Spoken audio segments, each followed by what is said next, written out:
Hello, नमस्ते friend. कैसे हो आप लोग? आई थिंक कि आप लोग बहुत ही अच्छे हो और व्यस्त हो पढ़ने में, है कि नहीं? तो हम आज यूक्लिड ज्योमेट्री स्टार्ट कर रहे हैं। ठीक, तो आप लोग सबको पता है ज्योमेट्री के बारे में। थोड़ी मोड़ी आप लोग पढ़ चुके हो पहले प्रीवियस क्लास में। इस क्लास में आप क्या पढ़ोगे? Euclid geometry. तो इसे हम डिफाइन करते हैं। तो आप लोग ध्यान से पढ़ाई पे फोकस रहिए, थोड़ा भी फोकस आप अभी जाना है, जाइए पानी लेके आके बैठ जाइए, पीजिए। और पढ़ाई जब स्टार्ट हो जाएगी तो इधर से उधर नहीं जाना है। और हाँ, अगर कोई चीज ना समझ में आए तो पॉज करिएगा और उसे दोबारा देखना है और अपने प्यारे प्यारे नोट्स बनाने हैं। ठीक है? तो you all are ready? Okay, चलो स्टार्ट करते हैं आज की क्लास।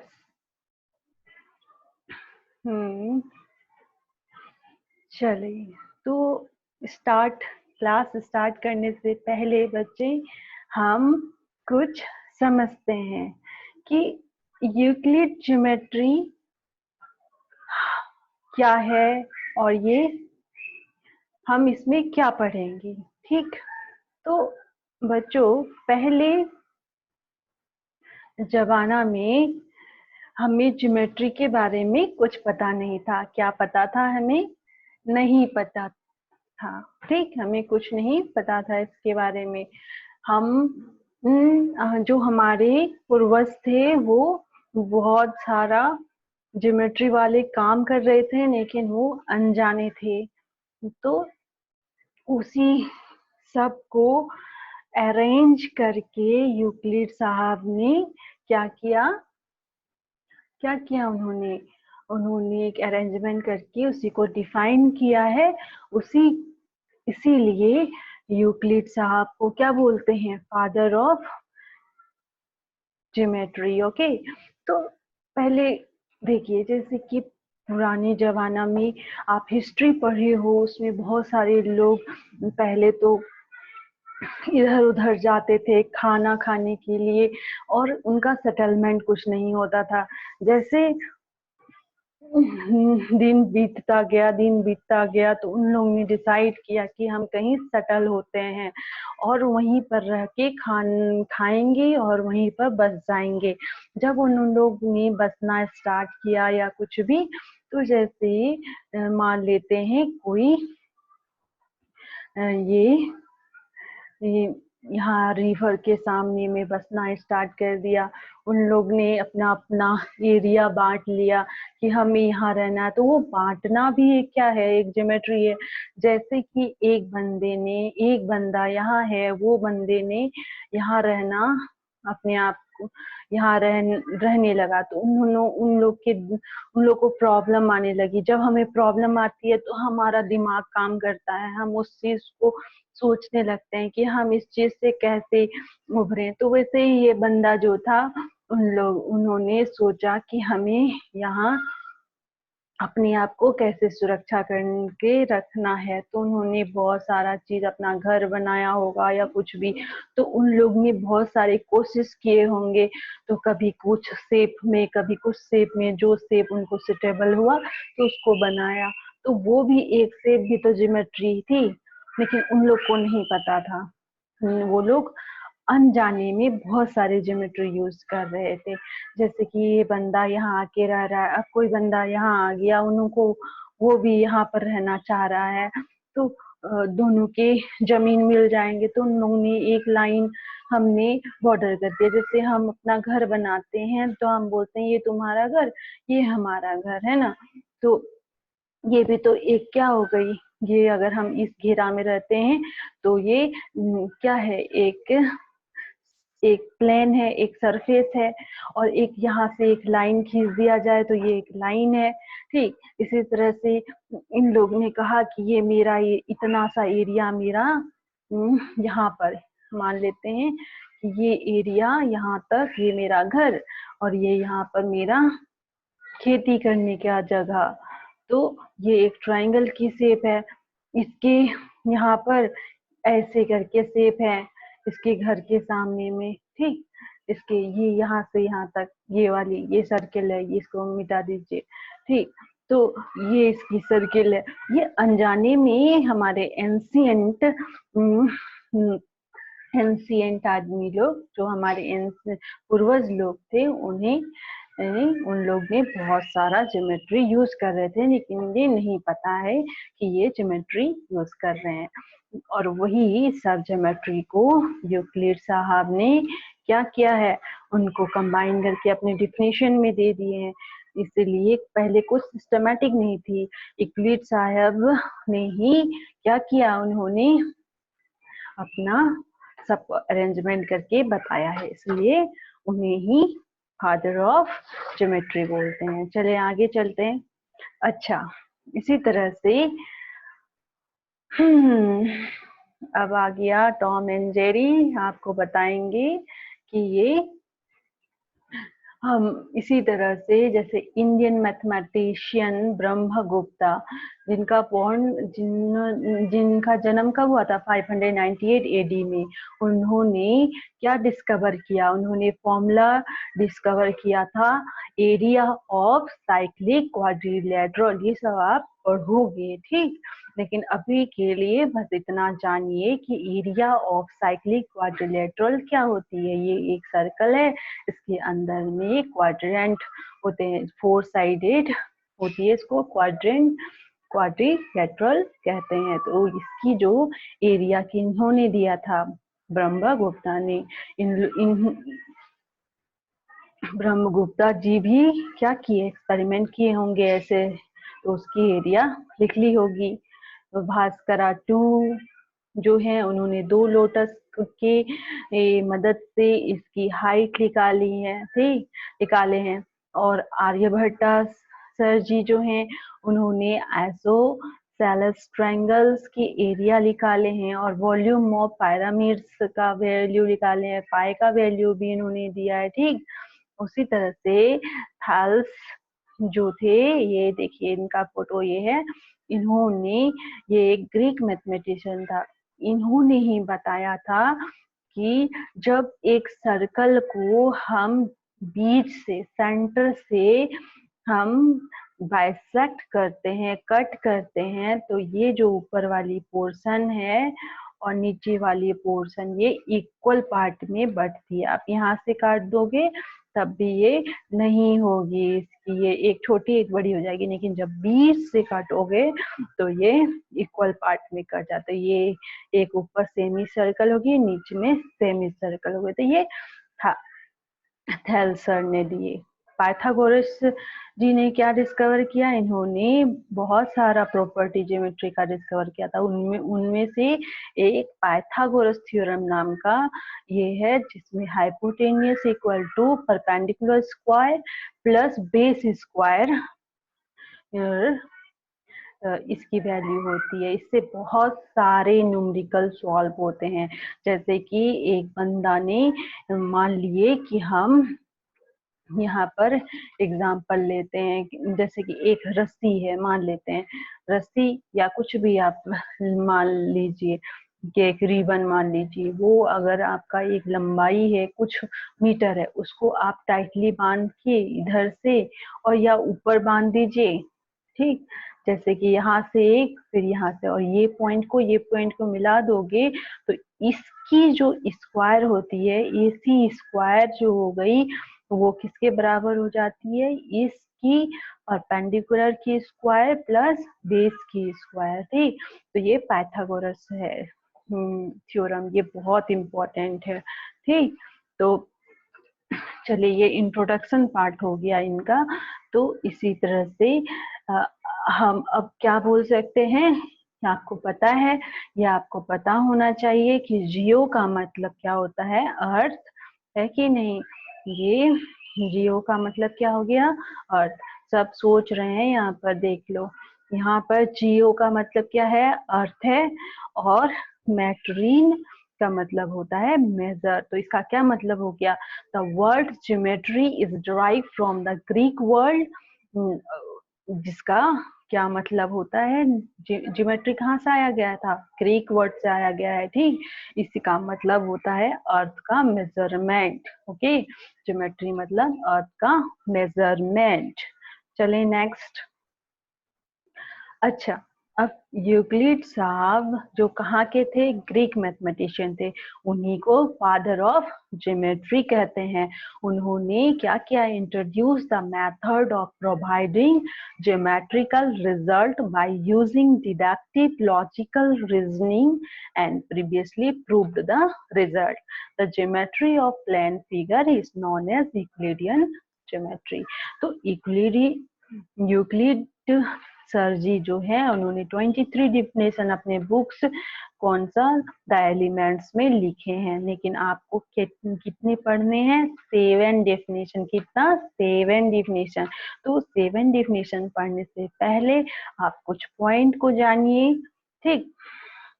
जैसे ये पॉइंट है, पॉइंट क्या होती है, जैसे आप इसमें सभी लोग, आई थिंक सभी लोग, आप लोग जब मेला लगती है तो आप देखे हो कि एक ये गोल चक्कर वाला होता है जिसमें लोग यहाँ बैठते हैं, तो उसकी जो सेंटर पॉइंट होती है, एक पॉइंट सी होती है।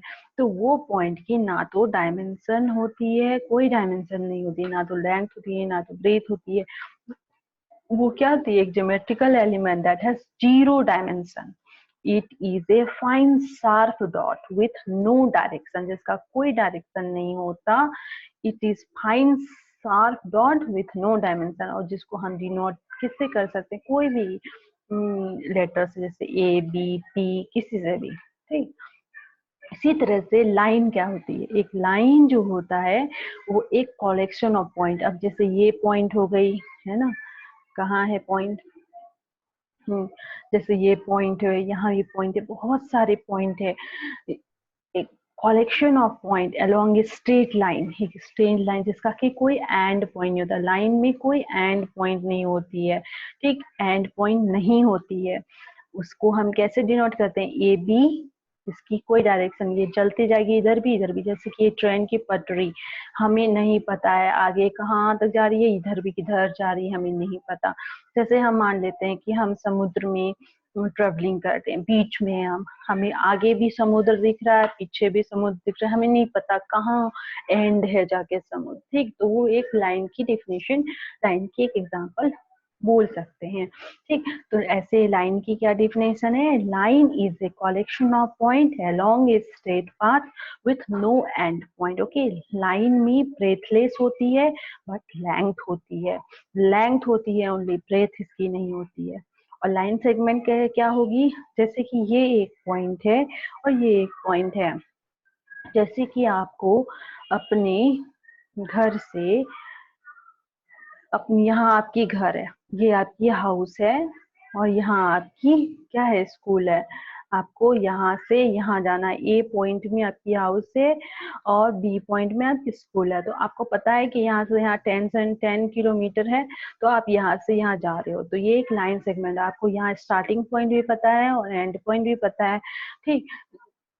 तो जैसे ये पेंसिल है, इसकी एंड पॉइंट और स्टार्टिंग पॉइंट हमें पता है, तो उसे हम लाइन सेगमेंट बोलते हैं। Line segment is a part of A line that contains every point on the line between its and point.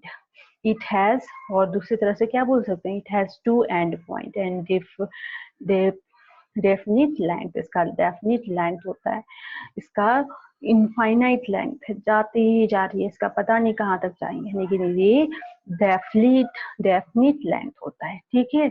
ये पॉइंट डिफरेंस याद रखिए। और रे क्या होता है, रे is a line with a single end point that goes on and on in one direction। जैसे कि सन है, ये सन है, रे स्टार्ट हो रही है, यहाँ से तो रे स्टार्ट हो रही है, लेकिन कहाँ जा रही है हमें नहीं पता। तो स्टार्टिंग पॉइंट तो पता है, लेकिन कहाँ जा रहे हैं वो नहीं पता। जैसे यहाँ पर हमने एक बॉल से इसने फोर्स से किया, तो ये कहाँ जा रही है हमें नहीं पता, ठीक, अभी नहीं पता, गया होगा कहीं ये तो पता नहीं, लेकिन हम ऐसे मान लेते हैं कहाँ गई पता नहीं। तो जैसे ये सन की सबसे बेस्ट एग्जांपल है, यहाँ से है स्टार्टिंग पॉइंट तो पता है, लेकिन एंड कहाँ हो रही है नहीं पता। तो द रे is a line with a single and point, जिसका एक ही एंड पॉइंट होती है, और दूसरा जो होती है वो गो ऑन, चलते जाती है चलते जाती है। ठीक, अगर फास्ट है हो रहा है तो आप पॉज करके दोबारा सुन लीजिएगा। ठीक, तो प्लेन क्या होती है? एक plane is a flat surface that extend to infinite. जैसे देखो, ये एक प्लेन है, जैसे एक आपकी एक ब्लैक बोर्ड है, वो भी तो एक प्लेन ही है, उसको हम एक्सटेंड करके और आगे बढ़ा सकते हैं, जिसको हम, जैसे ये मान लो, ये भी तो एक कहाँ है, एक मिनट, जैसे ये देखो, ये एक मान लेते हैं कि ये एक क्या है, सरफेस है, इसको एक्सटेंड कर दिए, ये यहाँ से और एक्सटेंड करते जा रहे और कर सकते हैं, यहाँ से भी एक्सटेंड कर सकते हैं, यहाँ से भी एक्सटेंड कर सकते हैं, यहाँ से भी, यहाँ से भी, यहाँ से भी, यहाँ से भी, यहाँ से भी। ठीक, तो हम इसको इनफाइनाइट तब एक्सटेंड कर सकते हैं, तो उसी को हम प्लेन बोलते हैं। ठीक है, समझ में आ गया होगा आई थिंक। ठीक है, ठीक है, तो आप इसका प्यारा प्यारा नोट बनाते रहिएगा और आगे चलते हैं। ठीक है, हाँ, अब देखिए, जो 7 यूक्लिडियन ने यूक्लिड डिफिनेशन दिया गया था वही है, जो हम पढ़ चुके हैं वही सब चीज है, अब बस आपकी रिवाइज हो जाएगी। 7 पॉइंट है, याद रखिएगा। ठीक, a point has no part, point का कोई पार्ट नहीं होता। A line is a breadthless and has length only, line के पास क्या है, ब्रेथलेस है, लाइन एक ब्रेथलेस होती है जिसमें लेंथ ओनली है, ब्रेथलेस है। End of A line is point, उसकी जैसे लाइन सेगमेंट, उसकी एंड पॉइंट क्या होती है, point, point, and point of line is point होगी। कोई लाइन का एंड पॉइंट क्या होती है, पॉइंट होती है। Straight line is a line which lie evenly with the point on itself. कोई लाइन में बहुत सारे पॉइंट होते हैं, ठीक, पॉइंट के साथ आप लाइन, एक लाइन ड्रॉ कर सकते हैं। Straight line is a line which lie evenly with a point on itself. ठीक, a surface is that which has length and breadth only. जैसे कि एग्जांपल ले लेती हूँ, वेयर इज, यस यस, या ये जैसे कि एक सरफेस है, ठीक, ये आपकी ब्लैक बोर्ड है मान लेते हैं, तो ये जो लाइन है ये क्या है, एजेस है इसकी, इसे क्या बोलते हैं, एजेस। ये जो एक डॉट है, ये एक डॉट हो गई, ये एक डॉट हो गई, ये डॉट हो गई, यहाँ डॉट हो गई। ठीक, ये जैसे कि ए, यहाँ बी, ये सी और डी, ये एंगल ए, ये एंगल इसको कहते हैं हम, है ना, जानते हो आप लोग। इसे क्या बोलते हैं, ये पॉइंट वर्टिसेस, वर्टेक्स है। ठीक, और ये जो लाइन होती है इसको हम क्या बोलते हैं, ये एजेस है इसकी। ठीक, ये लाइन साइड इसको बोलते हैं। ठीक, साइड बोलिए, एजेस है इसका। तो सरफेस, ये surface is that which has length and breadth. Okay, 6 number, edges of a surface are line. अब ये भी तो एक लाइन ही है कि नहीं, ये लाइन है ना। उसी तरह से a plane surface is a surface which lies evenly with the straight line itself. एक plane surface क्या है, is a surface which lies evenly with the surface line itself.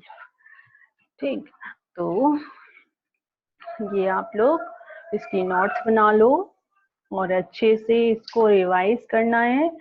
ठीक, अब नेक्स्ट चलते हैं। नेक्स्ट क्या है, ओ खत्म, वेरी गुड। तो आप लोग आज की वीडियो नंबर 1 सक्सेसफुली कंप्लीट कर लिए। तो थैंक यू वेरी मच बच्चों, इतने शांत से पढ़ लिए।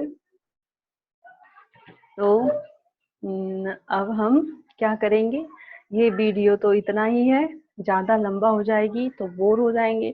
थोड़ा थोड़ा करके हमें पढ़ना है, ज्यादा ज्यादा नहीं, थोड़ा थोड़ा पढ़ेंगे और अच्छे से पढ़ेंगे। तो हम सेकेंड स्लाइड में क्या करने वाले हैं, एक्सोम और पॉस्टुलेट को पढ़ेंगे, इसके बाद एक्सरसाइज सॉल्व करेंगे। ठीक है बच्चों, तो नाउ डियर, तो थैंक यू वेरी मच, अच्छे से रहिए और अपना ध्यान रखिए। ठीक है, बाय, जय हिंद।